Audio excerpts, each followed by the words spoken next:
Hello, everyone, and welcome to today's webinar on successfully migrating your in-person training online. My name is Charissa Rentier, and I will be your NovoEd webinar host today. I'll be monitoring the questions during the webinar, so please submit any questions you have in the box on the GoToWebinar panel on the right, and we'll be sure to address them at the end of the webinar. Also, the slides and the recording will be made available afterwards, so please rest assured that if you feel like you missed something, you will receive them afterwards. Today's webinar will be led by Charlie Chung. Charlie is our solutions architect here at NovoEd, and with that, let me hand it over to you, Charlie. All right, thank you, Charissa. Thank you, everyone, for attending the webinar. We appreciate your time. And what I intend to do to honor that time is to pack as much information as I can into our session today. As solution architect at NovoEd, I have the privilege of working with a lot of different organizations, thinking about their online training, helping them think about how to move their existing training online or to create new training online.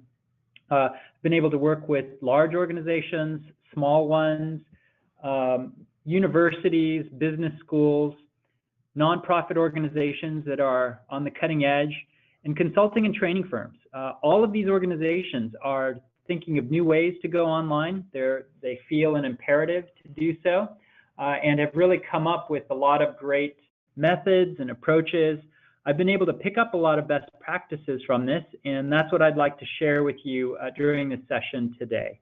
We are focused on this topic of, in particular, migrating in-person training online, so in-person, face-to-face, classroom-type training, and moving it online.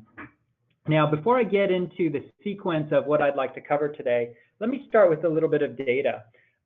Here are some estimates of the amount of training that is online versus offline. You can see that the online training, represented by the green bars, really started to rise in the 1990s. So online training has been around for quite some time. But traditionally, and we're almost up to nearly 50%, and some figures put this at over 50%, where over half of all training in organizations now is done online. But most of that training that is online happens to be very basic training, oftentimes compliance type training, or very simple product, instruction type training. And you can see that with the light green there versus the darker green, which is the higher level skills or the more difficult topics. You see the exact opposite in the blue, which is the offline or in-person training. You see that the dark blue represents the more higher level topics, soft skills, leadership, innovation, things of that nature. And the light blue represents the simpler compliance level type training. And what I'm proposing to you today is that there's something that's happening that's not reflected in these trends, because I believe the trend is happening right now. With the organizations that I talk to, more and more of them are moving their higher level training online. As short as just a year ago or 2 years ago, people would say, no, we've got all kinds of, in-person, face-to-face training, and we just need that interaction in person in order to make that learning happen. I'm hearing a lot less of that today. People are just more open to online methods, and we're starting to see these higher level topics start to migrate online. So this is a new trend, or it's an extension of this trend, and I'm excited to talk about it with you today. All right, here's a preview of the agenda of things that we're going to talk about during our time. I'll try to spend about 45 minutes and leave the balance of the time for questions.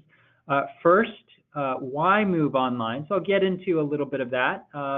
And talk about some of the reasons that I've heard and some of the concerns that I've heard with moving online. Next is the main idea. If you're new, if this idea feels new to you of putting your in-person training online, then this main idea will be the single best takeaway, I believe, that will be helpful for you. I've got a diagram that kind of illustrates that. Then we'll get into a couple different frameworks. These are frameworks I've sort of cobbled together as I've gone along. One is about fastening your online training plan, and the other is about PAM activities, Parse and Map activities online. Then we'll get into two more topics here, which are a little bit more traditional topics for instructional design, but I will apply them to the online environment. And that is backwards planning, which is a core concept in instructional design. And then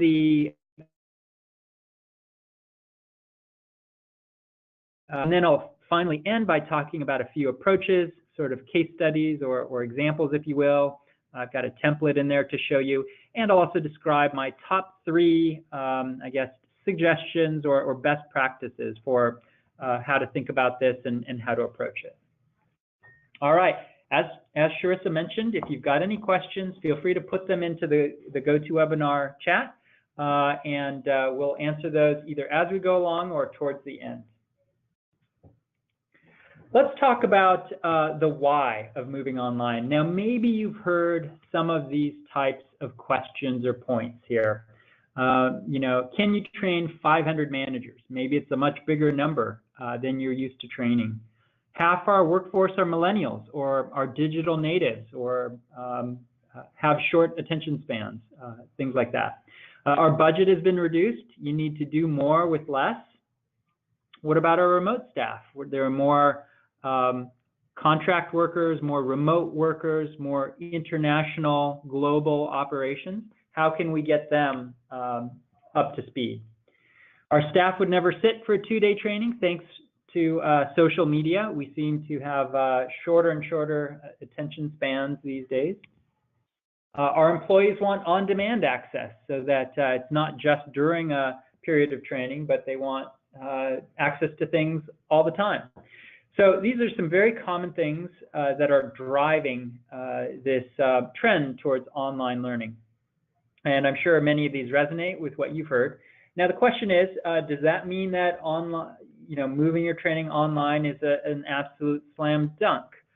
Certainly not. There are benefits and drawbacks to that. There are risks as well as rewards. So let me go into some of the ones that I see organizations think about and struggle with as they consider whether they should go online and how they should go online. So some of the rewards of moving training online: scaling impact, so scaling to larger numbers, scaling more efficiently, scaling to a more global audience, perhaps, and reaching new audiences. That's certainly an important driver of this. Planting your flag. This is particularly important for consulting firms or training firms who have intellectual capital and are associating themselves with certain ideas or certain subject matter expertise. Even within organizations, there are needs to establish, some sort of intellectual capital or some sort of dominance around a certain topic or way of thinking. And then embedded learning. This is something I'll talk about. I'll refer to a couple of times later as we go through this webinar, but there is an opportunity of doing something in an online environment that you can't do in an in-person environment. It has to do with embedding learning in the working context. So we'll talk about that a little bit. But what are some of the risks? Definitely there are risks and fears that people have and things that they consider as they think about this. One is there's a certain magic to face-to-face interaction, especially if you've got great instructors, great trainers. If there's this ideal of a Socratic dialogue that's happening in the front of the classroom and people's minds are getting challenged, and it's this sage on the stage type of model. There certainly definitely can be some magic in that, and some of it does get lost. There's no question about that. The real question is, can you minimize that loss? Can you find other ways to make up for it? And do you get enough benefits from the other rewards to outweigh this? More and more people are starting to answer yes to that question. Another is less facilitated dialogue. So this question and answer and the Socratic approach, which I just referred to. I think another huge one is just reduced control of the learning environment. Your learners are not there in one room together with you. You can't see what's going on. You can't control what they're doing as much. And then for training firms, especially consulting firms, impairing the brand. If you can't control the learning environment, does that mean you're risking the learning outcomes? This could be impairing the brand of an internal training function as well. What if the results aren't good? That certainly will hurt your reputation. That is a risk that people definitely consider. All right, so just some of the things that I've heard. I'm sure that you have your own thoughts on this, and you've got your own drivers of what's causing you to go online or what's giving you some hesitation towards going online. Let's move on to the main idea. Let's assume that you have decided to transfer an in-person training online. What does that really look like? What does that really mean? Let me give you a high-level picture here. Here is an example of a mission that you might have, which is, hey, go replicate this, or a mandate you might have. Replicate this experience online. Now you look at this, you see a charismatic leader at the front of the room. How can you do that? How is this really going to happen? That's something we'll break apart and talk about piece by piece. I hope that by the end of this session, you'll look at this picture again and you'll have a little bit more confidence into how we can replicate a little bit of this dynamic that's happening. That wasn't the one picture, by the way. The picture's coming here, which is starting with a look at a typical training. Let's take, for example, a 2-day training. Say it's on communication skills. There's 2 days with the full agenda. Maybe the class is meeting for 7 hours a day. That's 14 hours. And what we want to do is we want to put this online. But you can't have people sit in front of a computer for 14 hours or for 7 hours at a time. Thus, when you do move it online, it does get spread out. So think about digging out a huge spoonful of peanut butter and then spreading that out online, because that's the way that this needs to be translated. Here's a visual for that.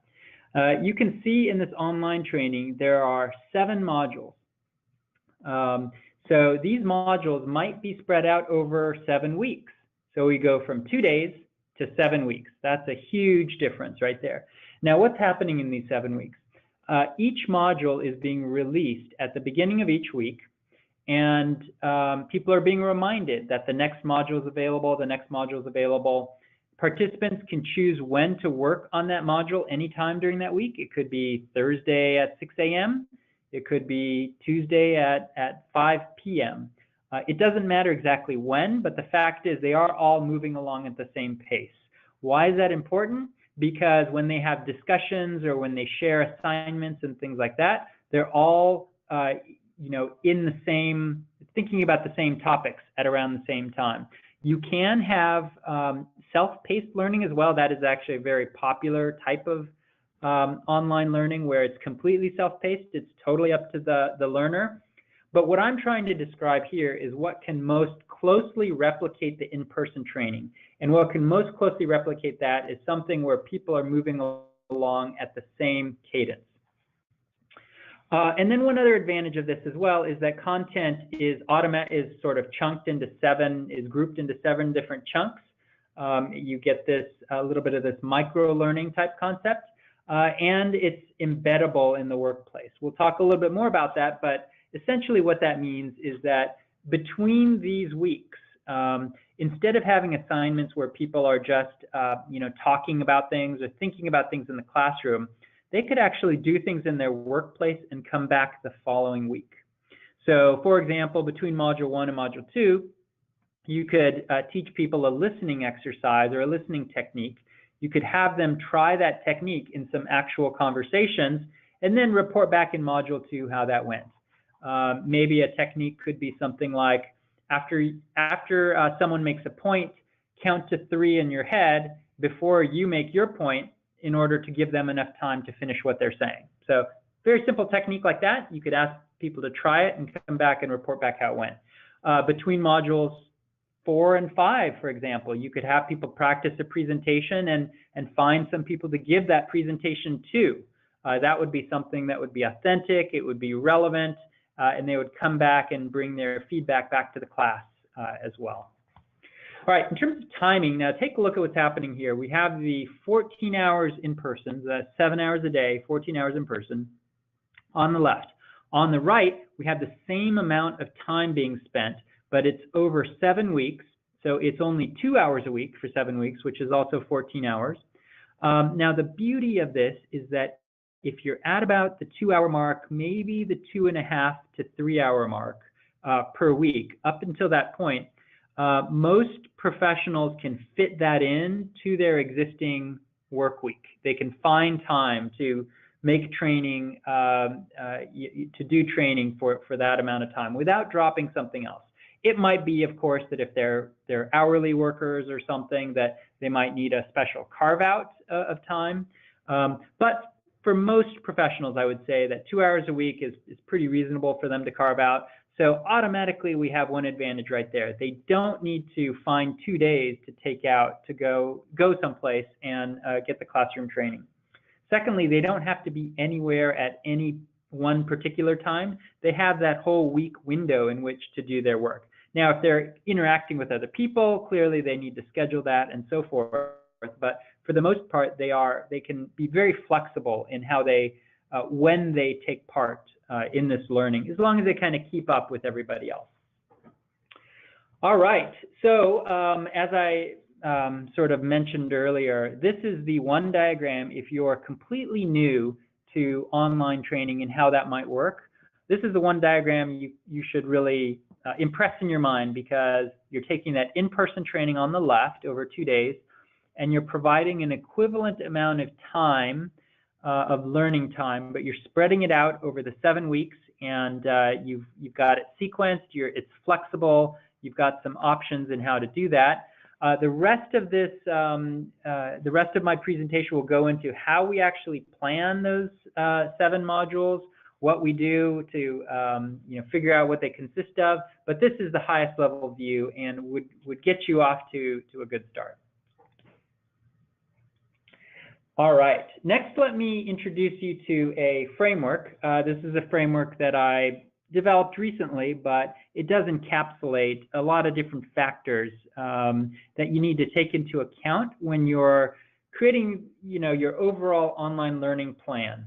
And that is that most people don't want to just replicate, but they want to sort of make the optimal learning program they can when they move it online.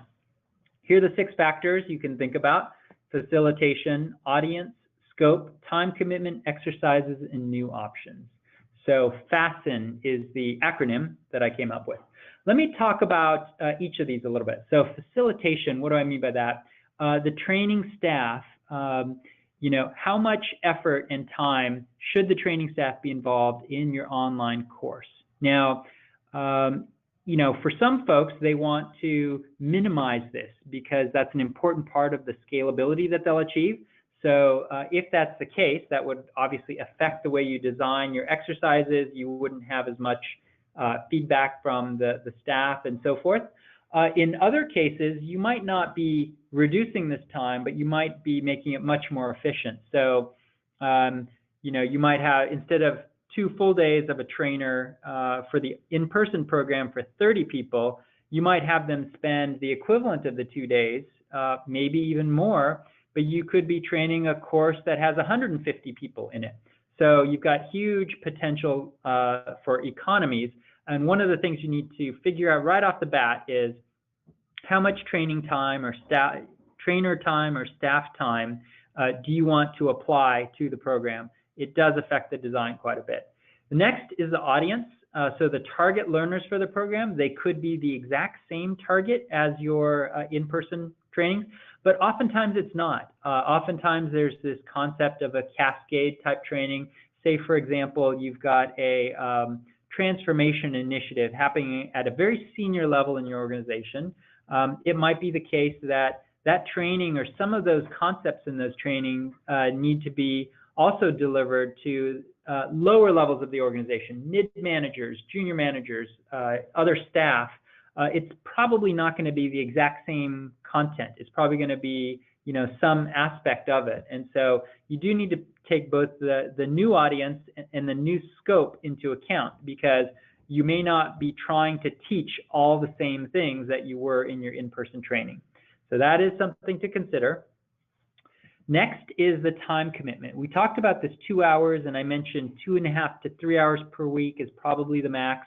But you can see how, if you think about the duration of your online program, 7 weeks, and if you think about the time commitment per week, that really creates this boundary around how much content and how many exercises and activities you can have people do. You know, in talking, by the way, about spreading your training out across the weeks, it is advantageous to have it out over more weeks. Actually, you know, research shows that you know, the smaller chunks that people can learn things in and over a greater period of time with more reinforcement, it makes for better learning outcomes. But there is a downside to that as well. And the downside is that the longer you make your online training program, the more attrition you're going to have, the more dropouts you're going to have. It's totally natural in the sense that people get busy. Personal things come up, work things come up sort of randomly, and the longer your training program is online, the more and more people that will somehow affect. And so you've got to find that balance between a program that's long enough so that the weekly commitment is not too burdensome, but not so long that you risk a lot of dropout by the end of the program. So thinking about those boundaries will give you the time commitment that you can reasonably expect, and that will inform your online course scope as well. Next are the types of exercises that you feel that you need in order for people to learn the content. So for example, if you're talking about leadership development type topics, if you're teaching something about coaching, for example, you may need people to do coaching role plays. Perhaps there isn't really any other way to develop those coaching skills than to have people kind of talk about, you know, take on these scenarios and talk through these coaching situations. So if that's the case, that would definitely dictate the types of exercises that you would do. Finally, there's new options. And what I mean by this is once you've thought about all the things that you need to do, you can think about what you can do with the new, with an online learning platform. So examples of that are the new types of applied exercises that I talked about earlier, you know, going out and trying some things in the real world. You've got all sorts of new technology options. You can have people listen to podcasts, you can create podcasts, you can create simulations, decision-making scenarios. There are, you know, have some sort of graphical, you know, have some sort of quizzes with drag and drop to try to reinforce some of the concepts that you're teaching. So there are a lot of new options that are opened up by having an online learning environment. You want to introduce those as well to the extent they're appropriate. This is the FASTEN sort of framework. It just lists 6 factors. Now, you may be asking, Charlie, this is great that you're sharing all these things, but how do you actually decide? Well, I don't have a simple answer for that either, but I have another diagram that might help sort of structure your thinking about that. In my opinion, I think there's really 3 factors that you have to take into account. The client, your internal client, your internal stakeholder, or your external client, what they want from it. Then you need to factor in what is reasonable and what is feasible. And then you need to layer in the technical capabilities of the technology you're using.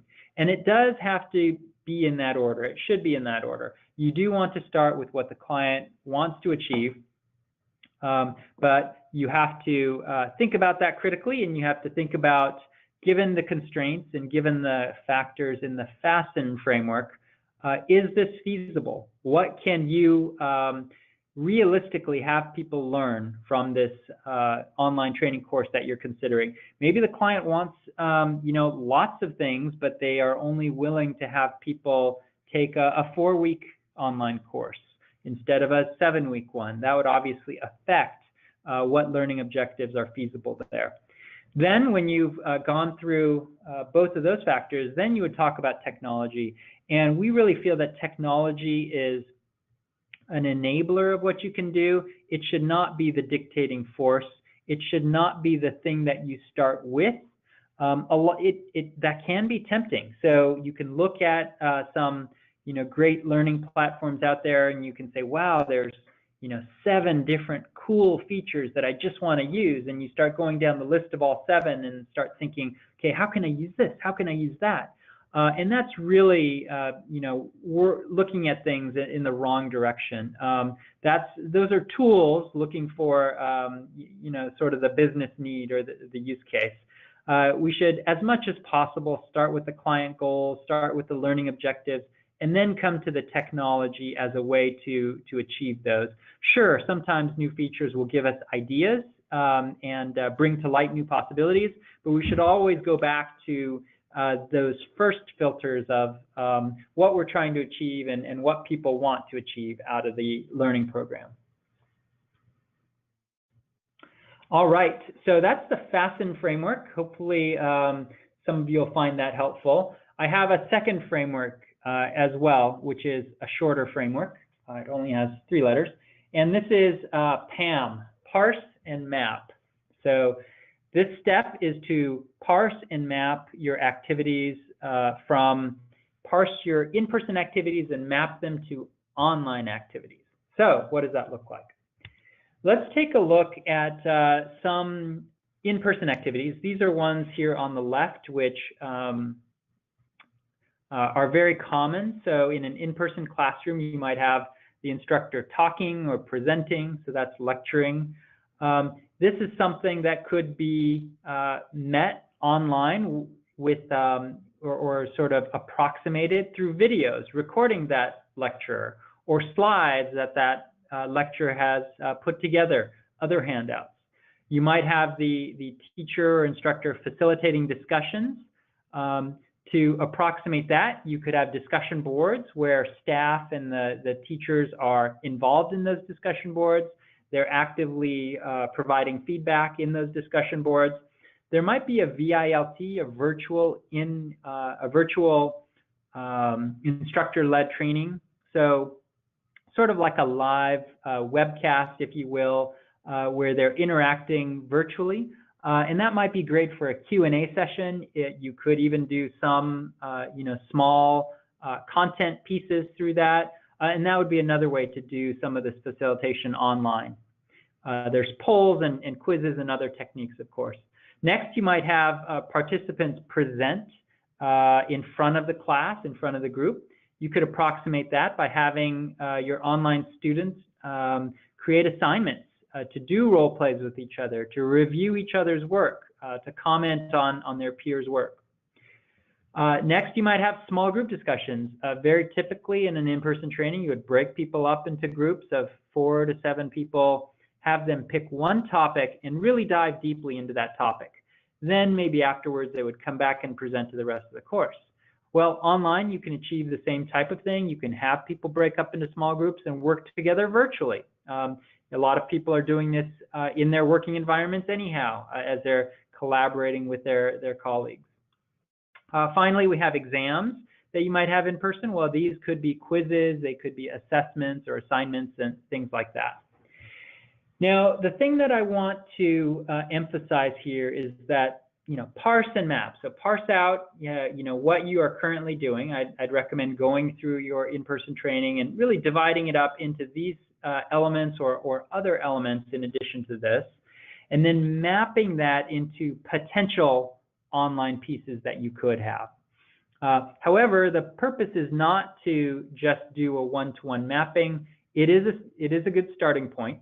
If you just did a mapping, you would have essentially a Frankenstein sort of online program where all the pieces are just not designed holistically. They're just kind of bolted together.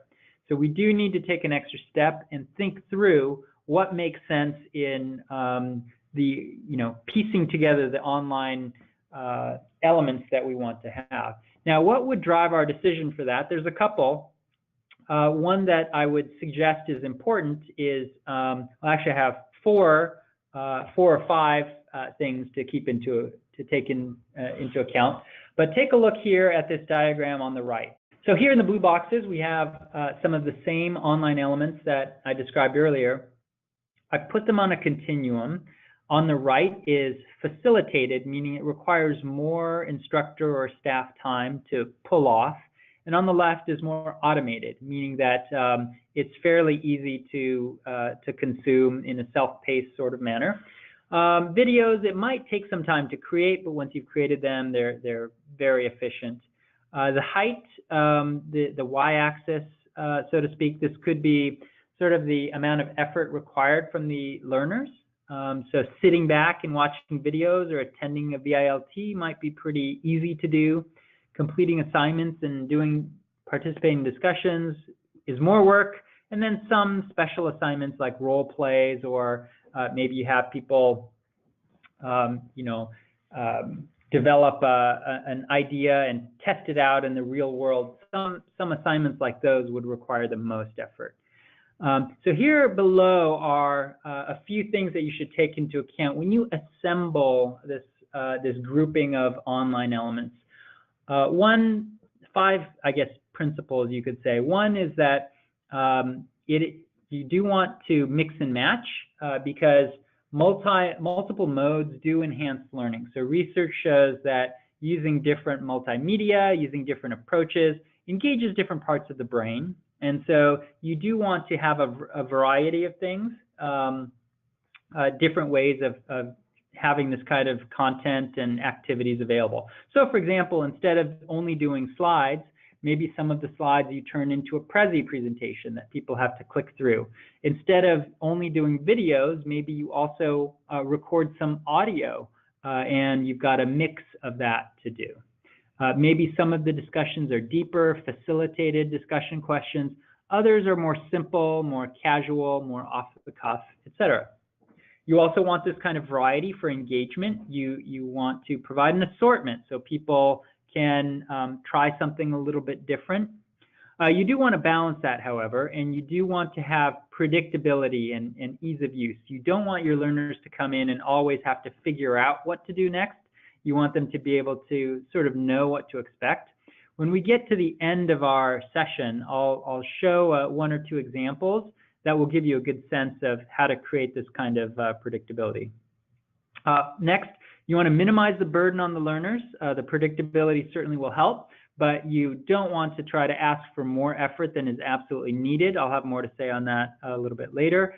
And then manageability for the teaching staff, I think, is key. If you can do a lot of facilitation, you might be drawn to things over on the right. If you want to create something that's self-paced or you want to be even more scalable, you might be drawn to things on the left.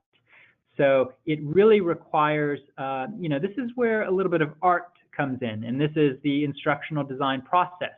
If you're instructional designers or you have instructional designers working on these things, this is what they do. They think about these different elements and figure out how to blend them together into a coherent tapestry, so to speak. So this is the PAM framework, Parse and Map, which is, take a look at what you're doing today, map them to online elements, and then start to think about how to weave those elements together and what might make sense. All right, let's move on to our next, the next logical progression here, which is now that you've got an idea of the types of elements that you want, how do you piece them together? How do you go from this to a 7-week or a 4-week or an 8-week online program, and how do you divide up what goes where, and how do you build up those weeks? That's what we'll cover in our next two sections.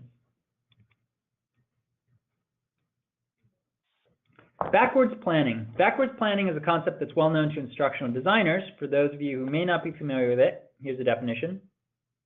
Backwards design begins with the objectives of a unit or course, what students are expected to learn and be able to do, then proceeds backwards to create lessons that achieve those desired goals. Stephen R. Covey, the late great motivational guru, said as much in 6 words. He said, begin with the end in mind. So think about what you want people to do at the conclusion, and then, this is very important for online sequencing, then figure out what they need to do to reach that. Let me give you a visual representation of that. Let's suppose that we have an end goal here in our training, and you can see there are these steps with the different modules. Our end goal, let's say it's our communication course, and we want people to be able to deliver a compelling, persuasive communication. Maybe they assess themselves, maybe they make some improvements, and they, finally create something that's compelling. Now, the first step that you need to do is think about what are the stages needed to reach that goal for this particular learning program. Well, those stages might be learning about best practices. They might learn some things here. Maybe they need to cover certain types of topics. So if you're talking about presentations, some common topics are projecting your voice, pausing, intonation, eye contact, hand gestures, body posture, body language, the nonverbal aspects. So all of these things could be broken out into different modules. And in each of those modules, you would essentially talk about and train those elements, but you're building up to something. And that's why this visual is sort of moving up and to the right, because the idea is to scaffold this content. So provide the more fundamental things first, and then build on those as you reach up and get to that end goal of having a persuasive communication at the end. All right, next I will talk about the module design, but let me give a quick bonus here on the top-down approach, and that is, this is something that's near and dear to NovoEd's heart. Philosophically speaking, we believe pretty strongly in project-based learning. It's a pretty, research backs this up as well, and it's actually pretty well accepted by, I would say, most thoughtful people, but they don't always call it this. They might say that the best way to learn is to apply what you learn. The best way to learn is to create something. It's really this concept. It's not just learning from the book, or from artificial exercises, but it's in actually doing something that you can learn best. So our recommendation is that at the conclusion of every module, you have a mini project or a mini assignment that people do that really helps to drive home the particular skill and the particular topics that you're covering in that module. So let's say, for example, one of your modules is focused on eye contact. Well, you might have people for that mini project, you might have them practice some eye contact techniques in their next one-on-one conversations. You could have them practice looking someone in the eye, counting as they're talking, counting to 3 in their head, and then looking away for 2 seconds, and then looking back. Maybe there's this thing where you look for more than 3 seconds and it's kind of creepy staring. I don't know the exact technique there, but there's got to be some guidelines like that. But the point is, you can have people practice this kind of stuff, and it doesn't have to be practicing it in the context of a presentation. You're just practicing that skill. So you just have people practice, with their family members, or, well, maybe family members wouldn't quite work, but with their colleagues, with their acquaintances, in a safe environment, in a non-presentation environment, but they are picking up that particular skill. Then for that project, what you do is you have them report back how that went. What did you, just ask them questions. What did you do? What did you try? How did it go? What did you learn from that? How can this help you going forward? And having people reflect on that and report back what they learned is a great way to kind of get them to think in a meta way about what they're learning and how they're progressing through these skills.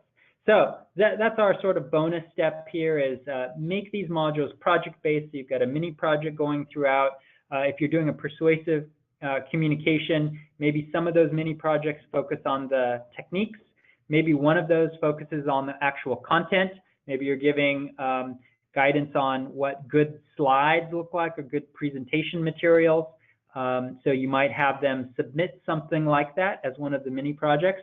The whole point is you're scaffolding this as you go along the way.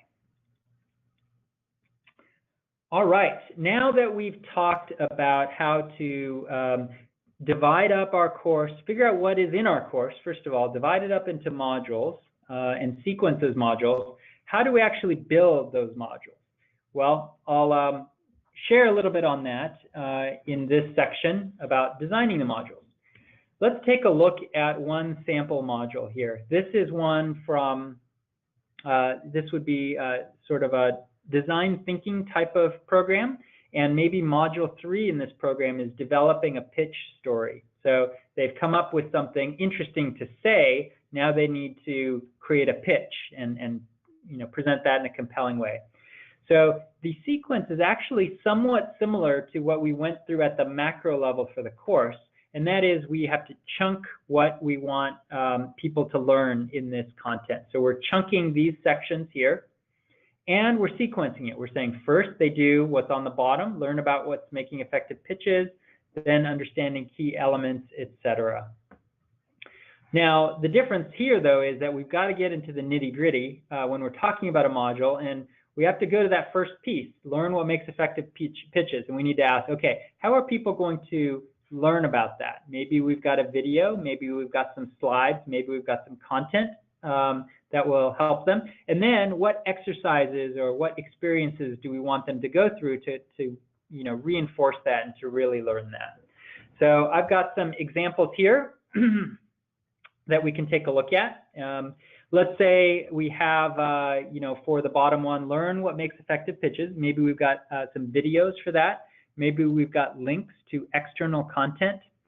And then we have some discussions. Maybe one discussion is around what's a great pitch that you've seen, or what's a great persuasive presentation you've seen? What was it about it that you think was so, that made it compelling?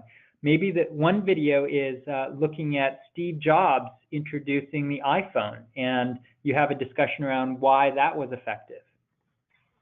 Next, understanding the key elements of a pitch. Here we have perhaps a framework. Maybe you've got a 4-part framework or a 6-part framework in the key elements of the pitch that you want people to learn. And then a good thing to match with the framework is a quiz. So because the framework has different elements, you want them to remember it. A quiz is a good way to have people sort of imprint this in their minds. As they go through the quiz, maybe get the wrong answer, you give them another chance to retake the quiz, and they get the right answers. Next, learn how to support the elements of their pitch with evidence. Here you might have an individual assignment where they are submitting something. You might also have a role play. Maybe they need to make some arguments to each other and try to convince each other through the evidence that they're marshaling. And then combining the elements into a story flow. And here perhaps you have people work on a team, work together as a team. Now, the benefit of working together as a team is that people are kind of talking with each other, figuring things out with each other. It's quite often we will hear that people learn more from their teammates than they do from the instructor. I think a lot of us have had that experience as well. But clearly, if they're working as a team, they would have to first pick just one specific topic. 5 people come together. They each have their own topics. They would need to decide to pick one as a team, drill down into it, and then maybe give each other feedback on how the team experience went or in what their contributions were as a team. And then finally, you have this mini project, which is drafting the pitch. Drafting the pitch, maybe this is just simply a set of a presentation, or maybe it's a video that they record that's the actual pitch themselves. You can see that this is just one module in the full spectrum of this design thinking program. And you'd want to see, of course, if all of these elements is really feasible within the time you have for this module. So remember those FASTEN factors where you want to think about, is there enough time to do this? Is there enough, are these the right types of activities you want them to take into account? But this is an example of one way that you can do this. This is at a very deep level, the instructional design process for online learning, figuring out how to teach this stuff, how people are going to be engaging with it and practicing it and really learning it in depth. All right, let me conclude. Before I get to any Q&A, let me conclude with a few different examples of approaches. And I'm going to share, since you'll have these slides, I'm going to share a template that I've found helpful. This is a template that maps out across each week or across each module different elements that you want to have. So these elements include the learning objectives for that week and different components, whether it be video or other content, discussions that you want people to have, and the exercises or application. So this can act as a high-level design document. Perhaps your instructional designers will have their own, but this is one that I have found helpful. Here's an example of it being filled out for one particular type of training, and I'll walk you through this a little bit here. Week one, this training is about innovation and design thinking. Week one is about understanding innovation. So there's some videos related to that, some articles, maybe some best practices internally that are being highlighted. There's a discussion prompt. What challenges do you see in the organization that could benefit from innovative thinking? And then their individual assignment is to select 3 pressing needs that they see. So they go around, they think about it, and they write up or document 3 needs.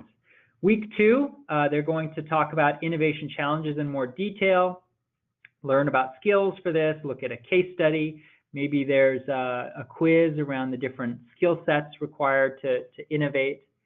The discussion prompt here is, what challenge do you want to focus on in this program? So among the 3 that you collected, what would you like to focus on for the duration of this online program?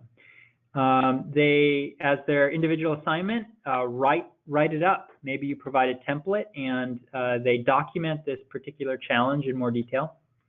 Week 3, this is where they incorporate design thinking into the process. So they need to learn about design thinking, learn about fast prototyping. The discussion prompt is about previous examples of good prototypes and what was learned from those prototypes. And you can see that in this team assignment, they are picking one of the needs from one of their team members in depth. They're saying, we're going to choose this as our team assignment to work on, and they're asked to write up a challenge brief. So something a little bit more formal that sets up what it is that they're trying to solve. This is 3 weeks. I can tell you that actually a number of NovoEd customers use our platform for this sort of innovation or design thinking type of course. And they typically last from anywhere from 5 to 8 weeks long. And you can go within that span of time, you can go soup to nuts. You can go from teaching people about innovation to asking them to think about where innovation is needed in their organization, to getting together and using some tools to brainstorm and to innovate and to create prototypes, all the way towards weeks 5, 6, and 7 of getting feedback from others and presenting their innovation and presenting, creating a pitch for what the innovation that they're offering. So it's a really fantastic example of the type of thing that can be done in a 6 to 8 week online program. And this is a skill set that's becoming much more important for really a lot of different types of roles. This sort of user-centered design approach, innovation and design thinking approach, it's just becoming so much more critical in so many different areas. All right, one other example that I want to show you is this image, which we looked at a little bit earlier. And it was not actually a random image. It was of our NovoEd customer and good friend, Doi Chandasrupinder. His last name is a little tricky. And Doi is, the leader of the Berkeley Executive Coaching Institute based out of Berkeley, California. And they actually train coaches. They have 2-week in-person training programs. They had done their programs entirely in person. up until the point where we started working with them, and they have developed a 6-week entirely online program called Authentic Leadership Presence. Now, if I were to ask you to come up with a topic that you might think, or that people might think would be the hardest topic to teach in an online environment, you might pick something similar to this. I mean, authentic leadership presence.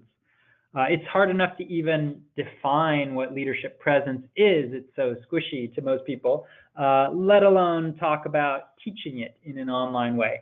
And yet they have, and this has been it's been running for over a year. They've had over 5 or 6 different sessions of this. Hundreds of people have gone through it. And I can show you just a little bit of what that sequence looks like. Let me direct your attention first to the lower right. One of the things that they did, which I think was very, very good intuition on their part from the Berkeley Executive Coaching Institute, is that they, for each module, they created the same sequence of main sort of stages.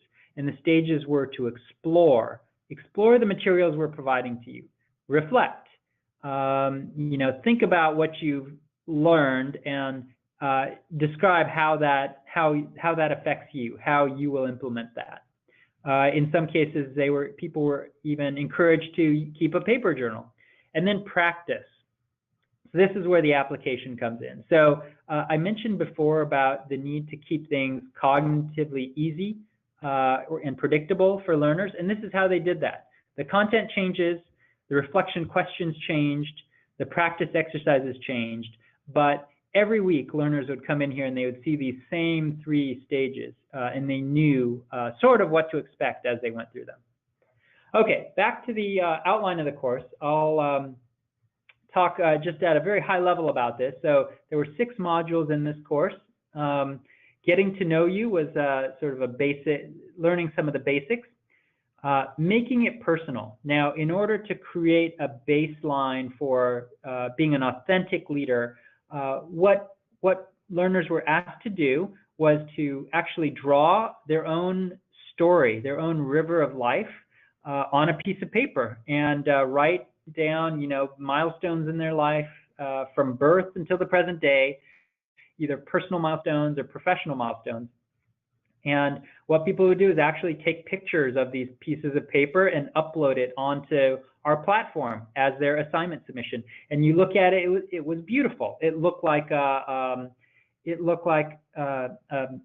fancy kindergarten show and tell day. And surprisingly, almost everyone would do it in color, and the pictures just looked fantastic. And it was a great way to provide that reflection and that base for being an authentic leader. Module 3 is to learn about storytelling, and they actually recorded videos talking about their own leadership stories, talking about what inspired them. These videos could be done right on their Android or iOS phone. It takes less than 2 minutes to do the recording. They just turn it on to selfie mode and hit record. And people are really a lot more willing, I think, to talk in front of a camera these days and record their reflections like this. But certainly, if you're taking a class called Authentic Leadership Presence, you would be inclined to share your story and want to speak like this. Some of those videos turned out really well. Next, building trust, so learning more about communication and how to do that well.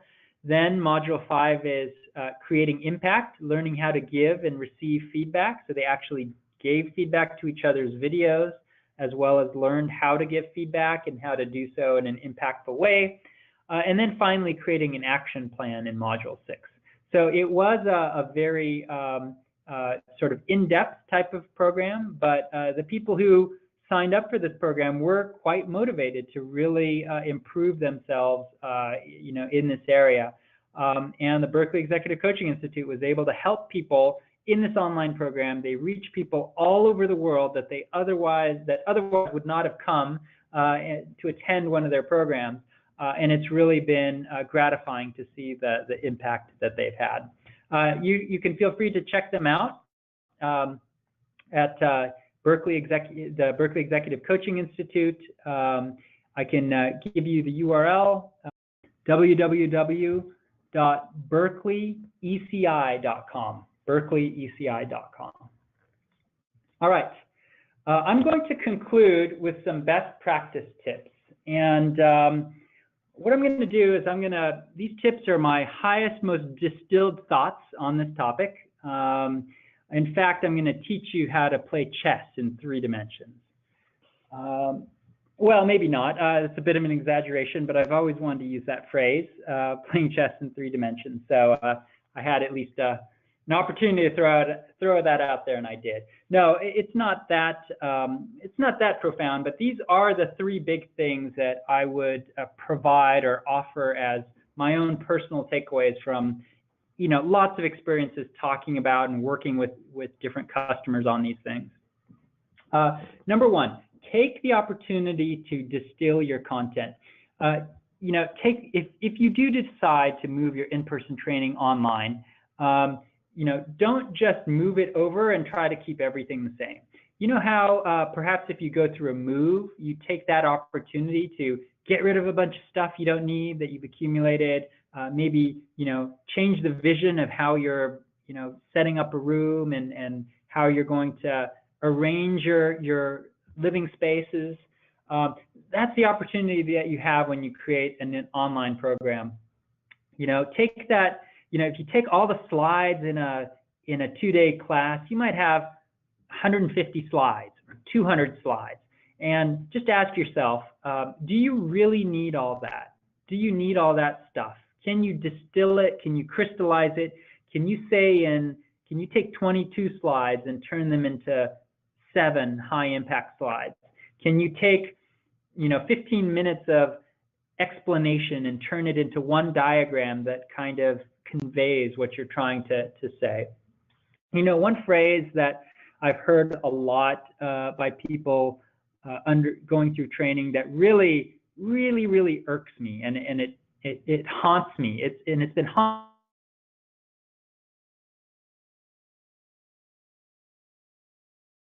If I can just take away 1 thing from this training, then it will have been worth it. Have you heard that phrase? Have you heard people say that?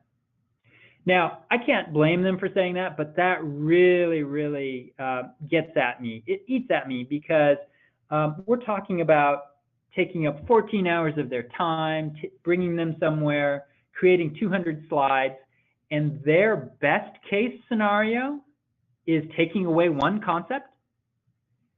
I mean, if that's their goal, guess what? I can create a 20-minute training that's going to meet that need, perhaps even better. So I think that really is a commentary on the state of our approach to training, where we just bombard people with a ton of information. So I would just say, take the opportunity when moving online, revisit that content, revisit it, come back in with a sharp pencil and a big eraser and a new mindset, and really think about how you can really focus that training to what's really important. Second best practice tip, mix and match. Mix together sort of haute couture plus target. Now, this is my advice for both fashion as well as online course design. This is, haute couture clothing and mixing something from Target, the store. So, how people will wear $300 jeans and then a $8 t-shirt. That's the same concept here. That's okay to do. I want to give you all permission to do that. Although maybe you shouldn't be taking fashion advice from me, but take the advice from the online learning side at least. And so let me give you not everything in your learning program has to be top-notch, super high quality, even though I know a lot of you want to have those kinds of standards. Let me give you an example of this. So let's say, for example, that you've got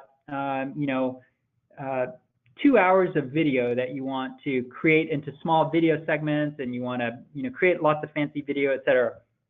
Well, if you've got a program, say there's 7 modules, and you've got one introductory video where the lead instructor is just talking about what, the high level concept for that particular module. Maybe that's a 3-minute video. 3-minute video times 7, that's 21 minutes. Make that 21 minutes of video high quality, record it in a studio, get the nice microphone for that, put in some graphics on the side, get the lighting just right. That can all be done in just one day of recording. But the rest of the 2 hours of video, it doesn't need to be that good. You could have, for example, just a 2-minute well-produced video, and then that same instructor talking for 7 or 8 or 9 minutes as a voiceover onto slides that are being just sort of walked through. And so they're getting audio plus the slides. Now, because they see that person in the video at the beginning of the module, and then they hear the same voice in the audio, believe me, they've already got the image in their head. They can already picture the person. So you don't need to go overboard with the production. You can mix and match like that. The other thing I'll say that's related as well is that learning research does show that all things being equal, a little bit more casual style is better than a little bit more of a formal style for learning. Especially if you've got, subject matter experts or additional instructors coming in, you can have casual videos. You can have an executive talking about the importance of something and have them being recorded at their desk in their office, not with something fancy, but with an iPhone or with the webcam on their laptop. And it's authentic. People are expecting something authentic in that circumstance. So it doesn't come across as something that's amateurish. It is very well received. So I would say be open to that. Third tip, which kind of goes along with the first two, and especially the first one, is to kickstart learning. Don't try to complete it. Less is more in online learning. And you think about where we are as a society. We're a Google society now. People can go in and when they're curious, they can go in and find a ton of information about any topic that they want. So don't try to give them everything. Give them enough to whet their appetite, give them enough to guide them and steer them, and then give them references. Say, here's where you can find out more. Let's say you've got 150 slides. Maybe, first of all, distill it. Take my first tip and distill it into, the 9 slides that really matter, really distilled, and then have another 30 more, but put it in there as a reference. And then if you do a good enough job engaging them with the content or with the concepts, they will go in and look for more material when it's of use to them. That's just simply the mindset people have now. When they want to find something, they'll go and look for it. So take advantage of that. Don't try to beat a dead horse and try to do everything for your learners. Do enough to enable them, whet their appetites, and empower them. Same thing with assignments. Use those very judiciously because they do take up people's time. Respect that very highly. In a 7-week program, I would probably have 5 assignments, not one the first week, and then allow 2 weeks for the final assignment. So 5 assignments. I would make 3 of those individual assignments and 2 of those team assignments. And the reason is because the team assignments take more coordination time. It takes more logistics. So you don't want them to do team assignments too often. And you want to have one team assignment that's done fairly early on so they can get together as a team and get used to working with each other. Maybe that's a brainstorming type of assignment. And then at the very end, you could have a capstone assignment. And that generally works well as a team assignment as well. So that would be sort of one approach you could take. But the overall point is be very judicious about when you demand time from your learners and make sure that you're making it as friendly for them as possible. They're busy, they're competing, you're competing for their time and for their engagement, and you want to make sure you earn their respect for every half hour that you ask for them. So those are my 3 best practice tips. And one final thing I'll let you know about is a free resource that Novoed periodically offers. If you go to the hyperlink here, info.novoed.com/lxd-course. You can find out when we're next running our learning experience design course. It is geared towards folks who are designing online courses. If that's you, come on in. You can, of course, see the NovoEd platform, see our functionality, but you can also get a lot of great content. And of course, it's applied. You've got tons of assignments you can work on to help you be a better online course designer. So we'd love to see you in that course. All right, with that, I'll conclude my material here, and I'll take just a few moments to answer a few questions. Thank you, Charlie. I actually have a question right here from William, and he's asking whether NovoEd provides instructional design services in addition to the learning platform, like helping them move the instructor-led training content online. Yes, so NovoEd primarily sells a software platform to host learning.